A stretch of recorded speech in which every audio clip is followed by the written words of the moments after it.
ప్రస్తుతం సమంత సినిమాల నుంచి బ్రేక్ తీసుకున్న సంగతి తెలిసిందే. అనారోగ్యం కారణంగా తాను విరామం తీసుకున్నానని ఆమె చెప్తుంది.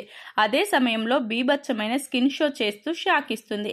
అనారోగ్యంతో ఉన్నప్పుడు ఎవరైనా ఇలాంటి గ్లామర్ షో చేస్తారా అనే ప్రశ్నలు కూడా తలెత్తుతున్నాయి. ఇటీవల సమంత సిటాడియల్ వెబ్ సిరీస్ ప్రమోషన్స్ కోసం ఒక ఫోటో సెషన్ చేసింది. అందులో ఆమె తన యథ అందాలు కనిపించేలా హాట్ షో చేసింది. మరోవైపేమో నేను తీవ్రమైన అనారోగ్యంతో బాధపడుతున్నా, షూటింగ్ రోజు కూడా కష్టంగా ఉందని చెప్పుకొచ్చింది.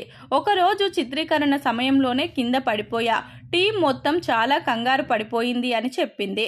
అంత తీవ్రమైన రోగంతో బాధపడుతున్న ఈ ముద్దుగుమ్మ ఇప్పుడు గ్లామర్ షో చేయాల్సిన అవసరం ఏమొచ్చింది అనేది ప్రస్తుతం చాలా మందిలో తలెత్తుతున్న ప్రశ్న. సమంత శాకుంతలం సినిమా సమయంలో రోగం ముదిరిపోయినట్లు ఎయిర్ చేస్తూ ప్రమోషన్లో పాల్గొంది.